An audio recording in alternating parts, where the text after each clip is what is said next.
Hello,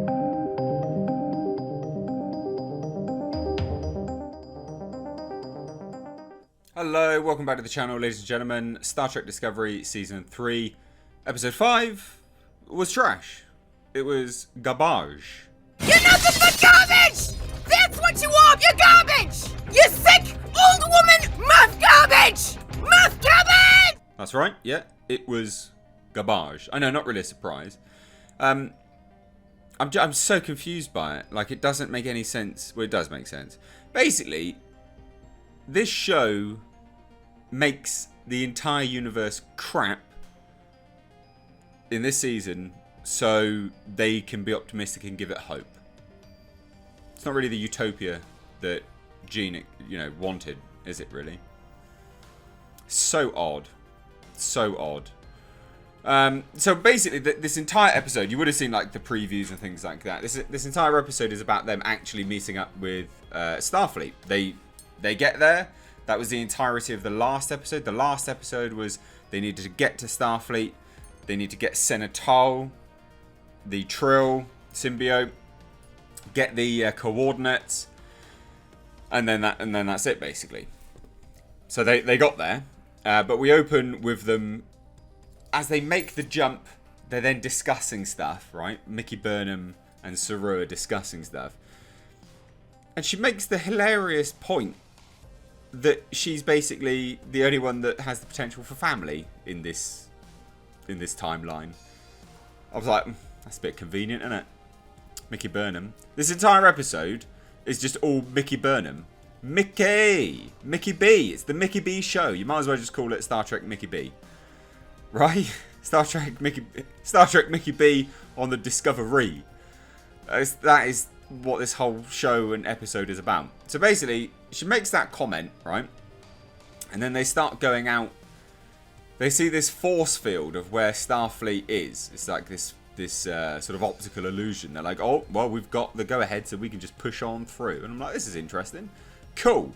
So basically, it's this hologram in space that hides Starfleet headquarters. And they push on through, and I kid you not, it looks like a fiber optic lamp. Do you remember one of those fiber optic lamps? Came out in like 2005, maybe, I think. They did them for everything. They had fiber optic Christmas tree lamps, fiber optic lamps.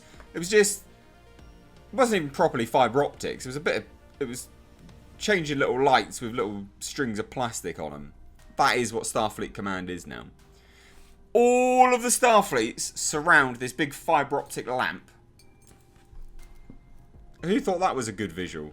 It looks crap. And anyway, we get a Voyager throwback. And they were like, that's the 10th generation. And all I could think of was like, well, is that actually Voyager then? Or is it not Voyager? Because it wouldn't have been that far. Star Trek Discovery wouldn't have been that earlier than the original Voyager. So I don't really understand what the throwback was for. Are we going to get Janeway? Catherine Janeway? Is she going to be on board now? Like, it just like it's a pointless throwback. I don't understand why it was even there. So anyway, they're like waiting to dock with Starfleet Command, right? And they make some points of, oh, they've got control of our ship now. And Saru's like, calm down, which made perfect sense. Like, they are the Starfleet, they are also Starfleet officers. It makes sense. They don't need to be, aggressive. They can just calm down, allow them to do their thing, and then they'll jump on board, and then they'll have, they'll liaise with one another. And I was like, that makes sense.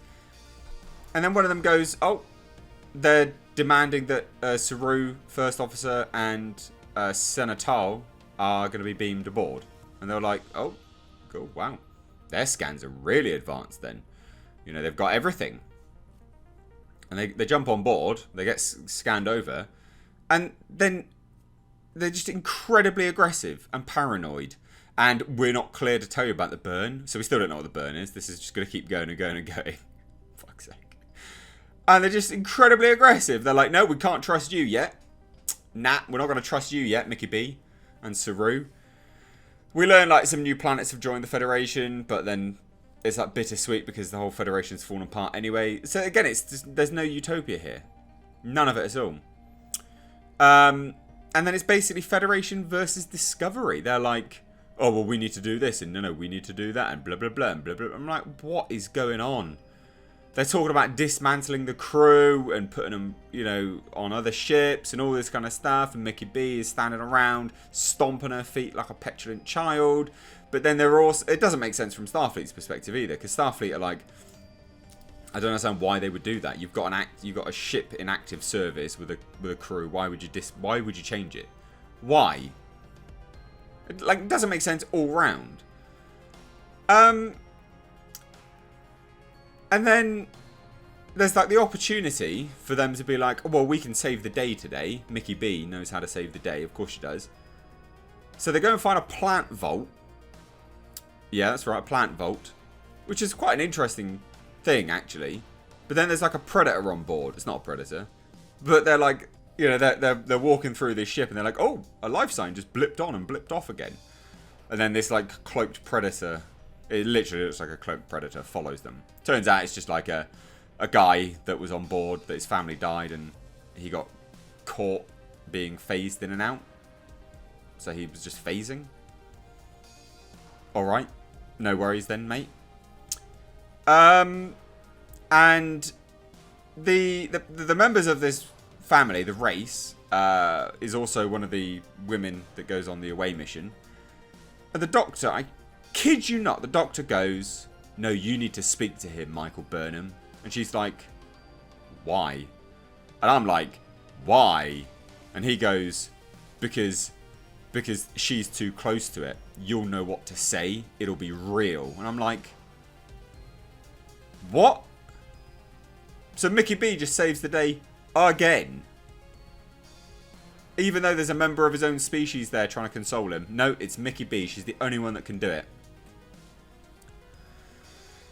I literally can't believe. They just blow smoke up Mickey B's butthole all the time.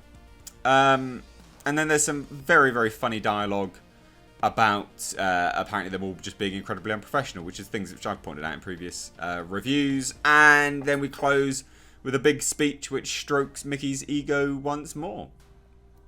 It's just the Mickey B show. There were some very interesting points about Terrans and the sort of, you know, upside down, topsy-turvy universe world. And then Philippa's going a bit doolally.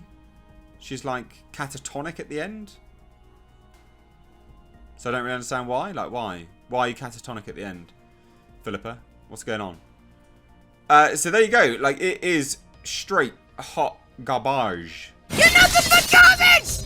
That's what you are! You're garbage! You sick old woman muff garbage! Muff garbage! It's not good. This episode was crap. It is just the Mickey B show. Nothing good happens. And then they close at the end with going to go speak to the Admiral once more, the head of Starfleet, and basically she's asking about a piece of music that Andira Sol or Tol played, you know, which Senatal knew. But apparently that piece of music was also played on the Seed Vault. So her point was like, well, how does everyone know what this piece of music was? And like, that's an interesting point. But I'll tell you what, if they just get it that it's a piece of music that ruptured all the dilithium crystals, because I think that's where they're going with it, that's going to be fucking lame. It's going to be so lame.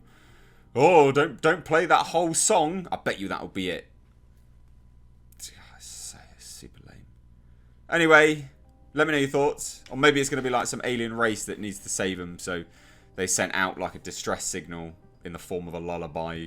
I don't bloody know. It's so lame. Anyway, let me know your thoughts on this garbage down below in the comment section. If you're new here, do hit subscribe. Thank you so much. Take care.